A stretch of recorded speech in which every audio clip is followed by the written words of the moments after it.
हे मारा गिरधर लाल थारो न छायो न चूरे, मारा गिरधर लाल थारो न छायो।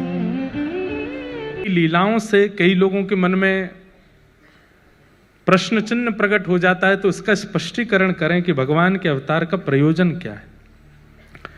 किम कर्म, भगवान के कर्म क्या हैं, के अवतारस्य, भगवान के अवतार कितने हैं, और अंतिम प्रश्न धर्म कम शरणम गतः। इन्हीं 6 प्रश्नों में अब कथा चलेगी। ये 6 प्रश्न मूल आधार हैं, इन्हीं के उत्तरों में ही पूरी कथा का क्रम चलेगा। भगवान के अवतार का श्रेय किसको जाता है? तो वाल्मीकि रामायण में एक प्रसंग आता है कि जब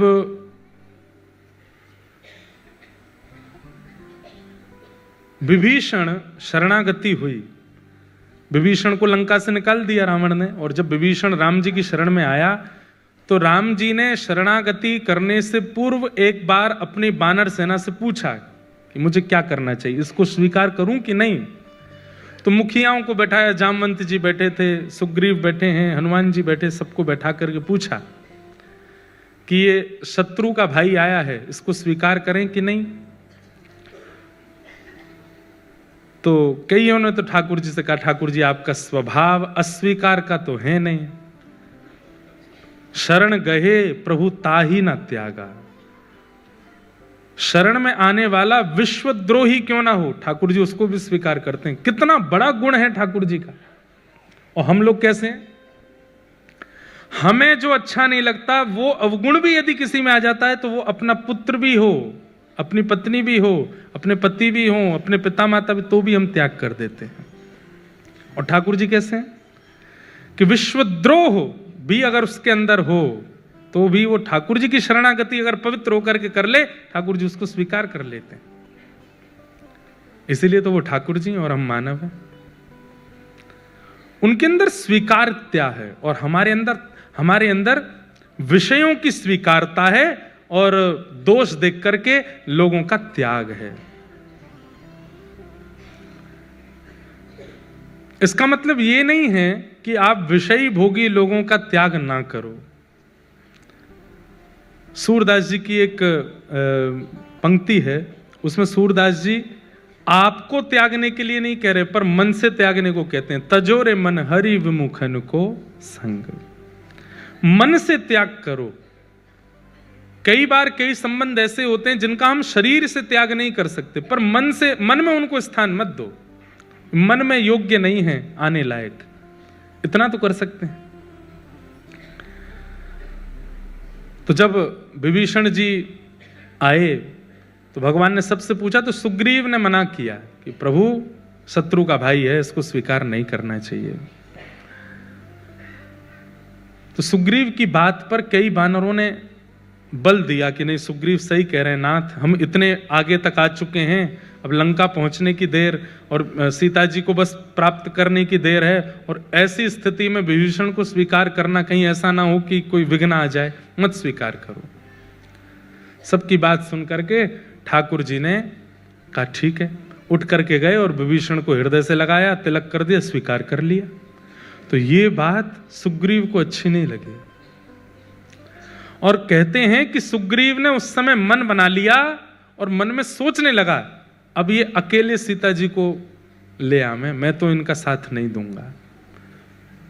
जब हमारी बात माननी नहीं थी तो पूछा क्यों? तो ठाकुर जी तो मन की बात जानते हैं। तुरंत सुग्रीव को बुला करके भगवान बोले, क्या सोच रहे हो मन में? सुग्रीव बोले नहीं कुछ नहीं। बोले तुम क्या बोलते हो, हमको पता नहीं। लेकिन सुग्रीव हम तुमको एक बात स्पष्ट कर दें। बोले क्या? तुम्हें क्या लगता है हम रावण से युद्ध करने के लिए यहां आए हैं? जितनी देर में लक्ष्मण जी अपनी पलक झपकाते हैं ना, इससे भी कम समय में वैकुंठ में बैठे बैठे रावण का वध कर सकता हूं मैं। और वध तो बाद की बात, अगर मैं ना चाहूं तो रावण का जन्म ही नहीं होगा। मैं चाहता हूं इसीलिए सब हो रहा है। तो ये मत सोचो कि तुम्हारा संग मिलेगा, वानर सेना मिलेगी, तुम लोग आओगे तो ही रावण मरेगा। ये सब तो लीला तुम लोगों को सुख देने के लिए कर रहा हूं। मेरी इच्छा हो जाए तो रावण का जन्म ही नहीं होगा। इसलिए तुम ये विचार मत करो कि मैं अकेले सीता जी को, अब भी तुम सब तो, महाभारत के प्रसंग में भी यही आता है कि अर्जुन को अपने गांडीव धनुष का बहुत अभिमान हो गया। तो उस समय बर्बरीक, जिन्हें हम लोग आज कलिकाल में श्री खाटू श्याम जी के रूप में पूजते हैं, जब उन्होंने ये उद्घोषणा कर दी कि महाभारत युद्ध का सबसे बड़ा योद्धा कौन, तो भीम अपनी छाती चौड़ा के खड़े हो गए, मेरा नाम बोलेंगे। युधिष्ठिर बोले नाम तो मेरा ही बोला जाएगा। अर्जुन ने अपना धनुष आगे कर दिया कि ये दिखेगा तो ये मेरी तरफ बोलेंगे। दूर खड़े थे ठाकुर जी, बर्बरीक बोले महाभारत युद्ध के सबसे बड़े योद्धा कृष्ण।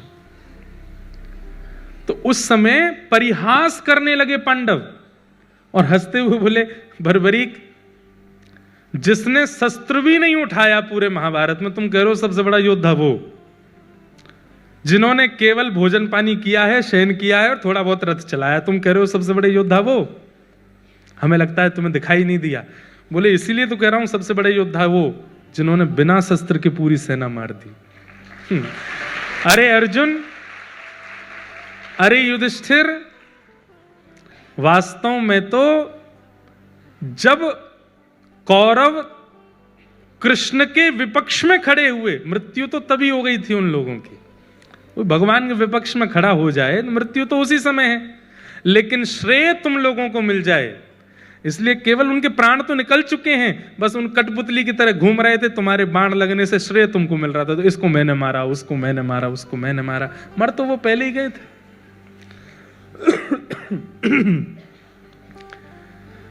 तो ठाकुर जी राक्षसों के वध के लिए नहीं आते। अब मेरा मुंबई में घर है, वैसे नहीं है, बोल रहा हूं, मान लो मेरा मुंबई में घर है।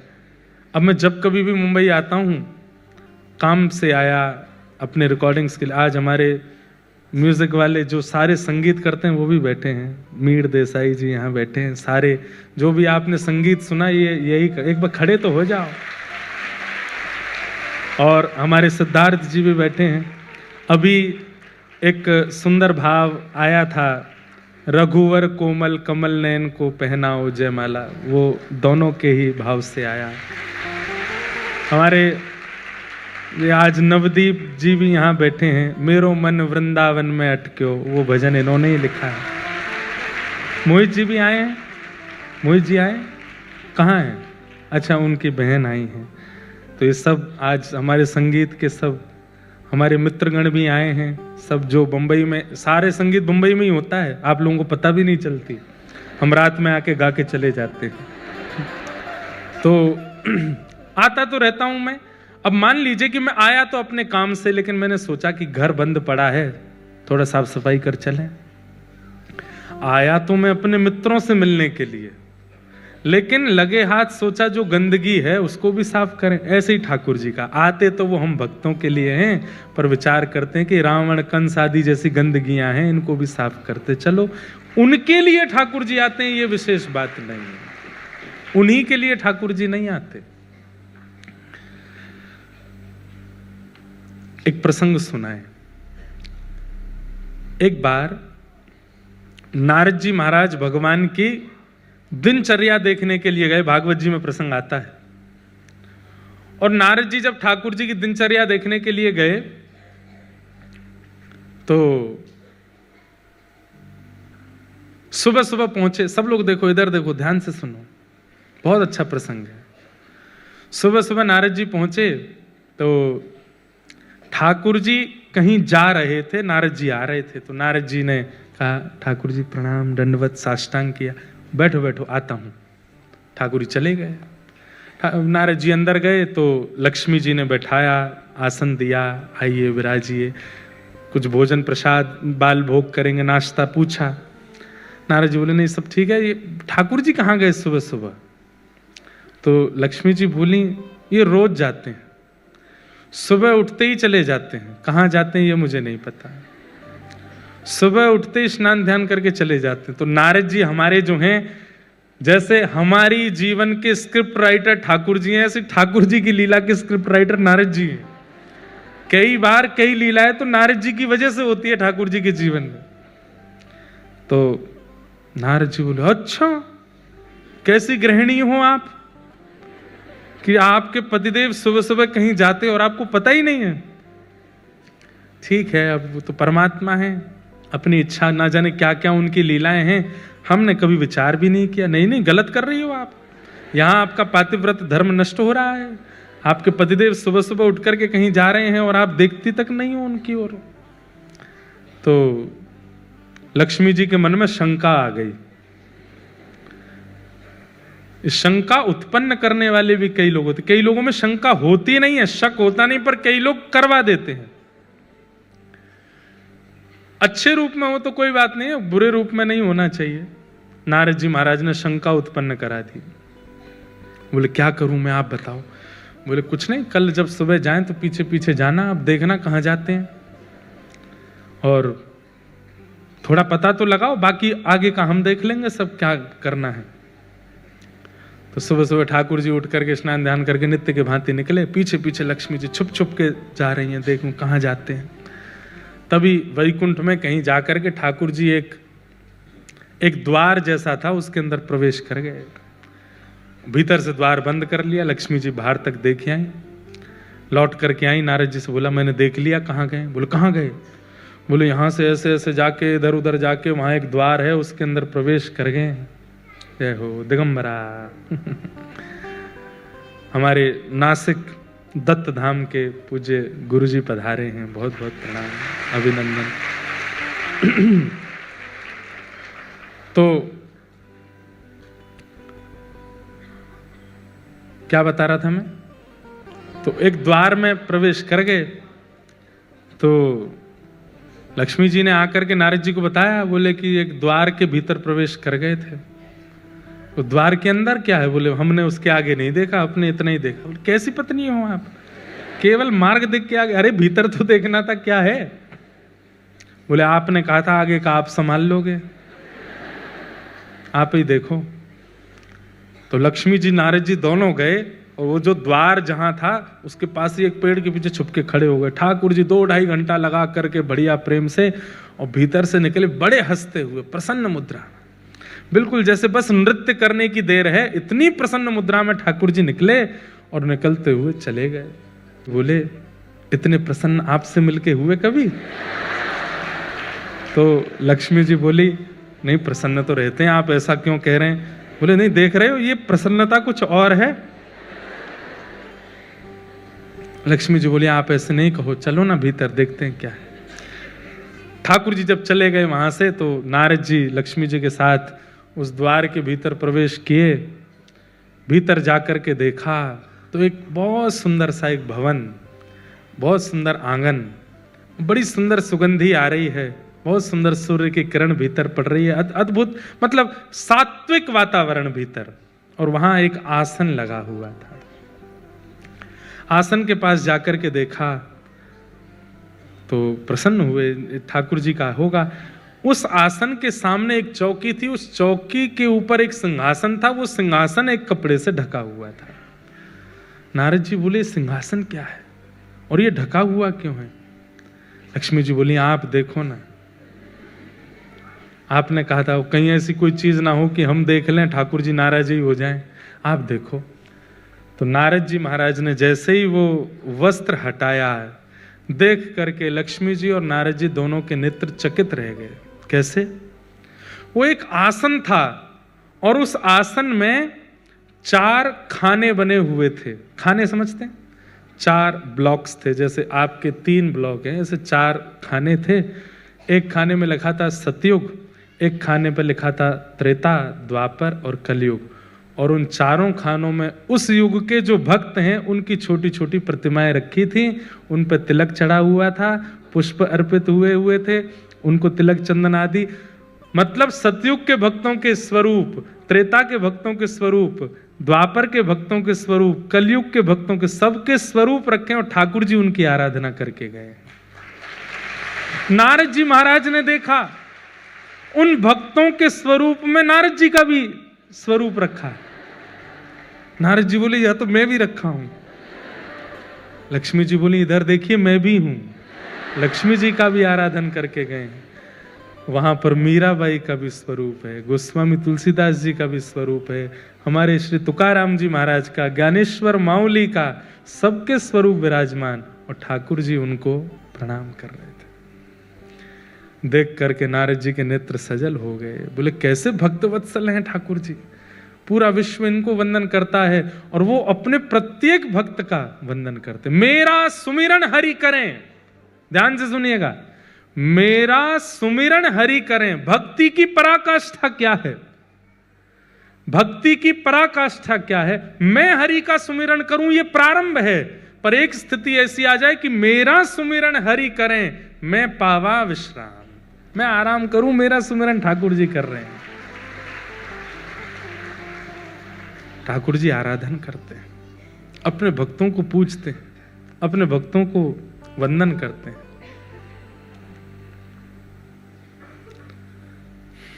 सोचो, आप जैसे नहलाते हो, आप जैसे वस्त्र पहनाते हो, जैसे भोग वैसे ही वैकुंठ में, जरूरी नहीं आपकी करते होंगे, पर जो भक्त श्रेणी होगा। हाँ, मुझे कुछ अपने वृंदावन के और हमारे व्रजमंडल के कुछ ऐसे रसिक जन दिख रहे हैं अभी भी, जिनके स्वरूप की आराधना ठाकुर जी करते होंगे। वो हैं उस लायक। ठाकुर जी इत्र लगाते होंगे, ठाकुर जी पोशाक पहनाते होंगे, और सही बताऊं तो ठाकुर जी जैसी आराधना करते हैं वैसे ही फिर वो लोग हमको यहां दिखाई देते हैं, वैसे ही उनका स्वरूप दिखने लगता है। अब रसिक संत जनों को आप देखो, मैं कहा करता हूं, उनके वस्त्र 200-300 रुपए के वस्त्र पहनते हैं, मुख पर कोई क्रीम पाउडर लगाते नहीं हैं, सामान्य सा उनका वेशभूषा स्वरूप रहता है, फिर भी उनके प्रति इतना आकर्षण क्यों है? क्योंकि ठाकुर जी उनके निश्चित स्वरूप की सेवा करते होंगे। ठाकुर जी भक्त अधीन हैं।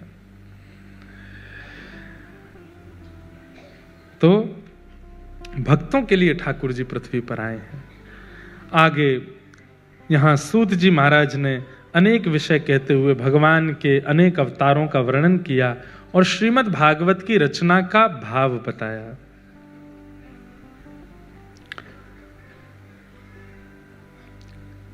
इदं भागवतं नाम पुराणं ब्रह्म संहितं उत्तम श्लोक चरितं चकार भगवान ऋषि। वेद व्यास जी महाराज ने भागवत की रचना की। क्यों रचना की? मानव कल्याण के लिए रचना की। आदि आदि विषय बहुत विस्तृत रूप से बताया गया।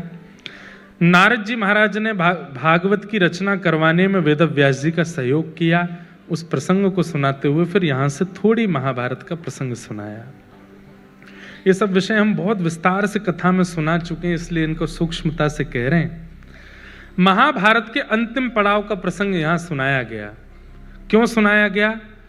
सूत जी महाराज से 88,000 सौनकादि ऋषियों ने पूछा कि महाराज, परीक्षित को सुखदेव जी ने कथा क्यों सुनाई, और हमने सुना परीक्षित को 7 दिन में मरने का श्राप लगा था, तो कृपा कर उसका विस्तार हमें बताओ। तब यहां थोड़ा महाभारत का प्रसंग सुनाया गया। यदा मृधे कौरव संजयानाम वीरेस्वथो वीर गतिम गतेषु ब्रकोदरा विग्ध गदा विमर्श भृगनोरुदंडे धृतराष्ट्र पुत्रे। महाभारत का अंतिम प्रसंग चल रहा था और उसी समय भीम ने दुर्योधन की जंघा पर प्रहार करके पांडवों को जिता दिया और कौरव हार गए।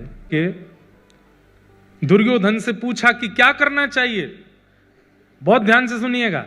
तो दुर्योधन कहता है अगर हम हस्तिनापुर की गद्दी पर नहीं बैठे तो ये भी नहीं बैठने चाहिए, इसका पूरा ध्यान रखो। बंधुओं, ये महाभारत में जितने भी कैरेक्टर हैं ना, ये सारे कैरेक्टर आज भी हैं मेरे और आपके अंदर। सत्य बात है, हम सब महाभारत के एक योद्धा हैं, बस ये पता करना है कि हम अर्जुन हैं कि दुर्योधन हैं। दुर्योधन का स्वभाव क्या है? जो मेरा नहीं हुआ वो किसी का नहीं होना चाहिए। ये दुर्योधन का स्वभाव है। मैं हार जाऊं, मैं मर जाऊं, मेरी स्थिति बुरी हो जाए, पर मैं जाते जाते उसको भी नहीं देखना चाहता कि उसको मिले। धृतराष्ट्र कौन है? जो स्वयं नहीं देखता, दूसरे की सुने पर चलता है। समझ आ रही है बात?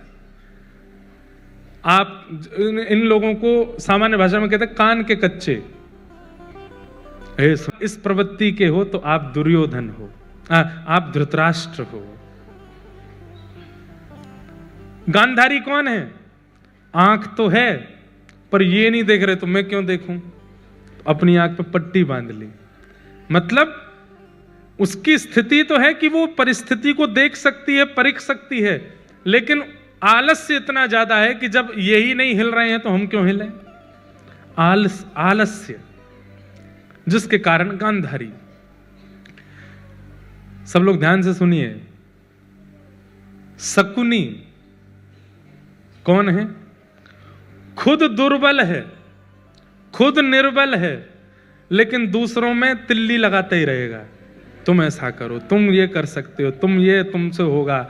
और जब पूरी महाभारत हो जाए तो बैठे बैठे देख रहे सब खत्म, सर्वनाश करवा दिया। और सर्वनाश कराने के बाद में खुद सोचना चाहिए था ना तुमको।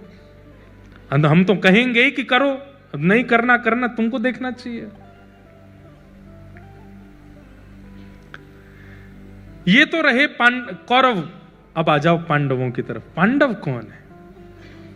हमें अपने जीवन की महाभारत में कौरव नहीं बनना है, पांडव बनना है। क्यों? क्योंकि पांडवों का संग ठाकुर जी करते हैं, पांडवों का साथ ठाकुर जी देते हैं। सबसे पहला नाम युधिष्ठिर। युधिष्ठिर का स्वभाव क्या है? धर्म। इसीलिए उसका नाम धर्मराज युधिष्ठिर है। धर्म है उसका स्वरूप। अगर कोई अधर्म है और उस अधर्म में फायदा ज्यादा है तो भी वो नहीं करेगा। है तो अधर्म ही, नहीं करूंगा मैं। धर्म और अधर्म की परिभाषा समझना बहुत मुश्किल है बंधुओं। इसलिए सत्संग नित्य किया करो। आप अपनी जॉब करो, पैसे कमाओ, दुनिया भर का जो करते हो मुंबई में सब करो, पर मेरी मान करके 20 मिनट रोज सत्संग को दिया करो, नित्य दिया करो। क्योंकि सत्संग ही आपकी विवेक बुद्धि जागृत करता है, और विवेक बुद्धि से ही धर्म का पता चलता है कि क्या धर्म है, क्या अधर्म है।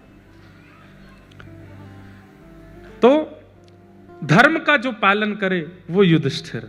भले ही अधर्म में करोड़ों का मुनाफा हो रहा है, लेकिन फिर भी नहीं करूंगा, धर्म करूंगा। हम कथा करते हैं, ऐसा चेहरा हो गया है हमारा कि हमको भी एडवर्टाइजमेंट करने के लिए बोलते हैं कई लोग। इसका कर दो, उसका कर दो, आप कह दोगे तो हमारे फ्लैट बिक जाएंगे, आप कह दोगे तो यूं हो जाएगा। कई लोग तो प्रलोभन दे देते हैं कि हम आपको इतना देंगे, ये कर दो। मन में भाव आता नहीं, इसके लिए वाणी नहीं है, इसके लिए स्वरूप नहीं है, इसके लिए बुद्धि विवेक नहीं है। बुद्धि विवेक कथा कह के कहने के लिए, कथा कह के दक्षिणा हम ले लेंगे, पर हाँ धार्मिक प्रचार कर देंगे, किसी महाराज जी के मंदिर का प्रचार कर देंगे, किसी की सामूहिक विवाह हो रहे हैं कन्याओं के, उसका प्रचार कर देंगे, गौशाला का प्रचार कर देंगे, वहां दान पुण्य कर। पर किसी के व्यापार का प्रचार, और तुम उसके लिए करोड़ दो और मैं स्वीकार करूं, ये अधर्म। ये एक बात बताई मैंने, ऐसे अनेक बातें होती हैं जहां आप धर्म और अधर्म का आकलन करके अपने जीवन के निर्णय लेते हैं। वही युधिष्ठिर है। दूसरा नाम आता है भीम। भीम का स्वरूप क्या है? बल। भीम बलवान है। बल का मतलब शारीरिक बल नहीं होता, बल का मतलब हर प्रकार का बल। बौद्धिक बल, शारीरिक बल, धन का बल, कॉन्टैक्ट्स का बल। मेरे बहुत कॉन्टैक्ट हैं, मेरे बहुत जानकारियां हैं, मेरी बहुत पहचाने हैं, सबका बल। पर सबका बल होते हुए भी उस बल का दुरुपयोग ना करने वाला वो भीम है। कई लोग होते हैं वो बल का दुरुपयोग करते हैं, चाहे वो धन का हो, चाहे वो शरीर का हो, बुद्धि का हो, उसका दुरुपयोग करते हैं। बल का दुरुपयोग ना करने वाला भीम। तीसरा आता है अर्जुन। अर्जुन कौन है? मन। मन तो है पर मन में दया है, इसलिए कृष्ण उसके सारथी बनते हैं। महाभारत युद्ध निश्चित हुआ, दुर्योधन भी गया भगवान के पास, अर्जुन भी गया भगवान के पास। दुर्योधन ने जाकर के कहा आप हमारे पक्ष में आ जाओ महाभारत युद्ध में। अर्जुन से पूछा, अर्जुन बोला हम भी आपको ही चाहते हैं, पर आपकी इच्छा हो तो आप आ जाओ। तो भगवान बोले देखो तुम दोनों के पास मेरा जाने का मन है, पर मैं एक निर्णय लेता हूं। क्या? एक तरफ मेरी सेना, एक तरफ अकेला मैं, और मैं बिना शस्त्र अस्त्र के आऊंगा, खाली हाथ, निहत्था। अब तुम दोनों चूज करो क्या चाहिए। दुर्योधन बोला मुझे सेना चाहिए।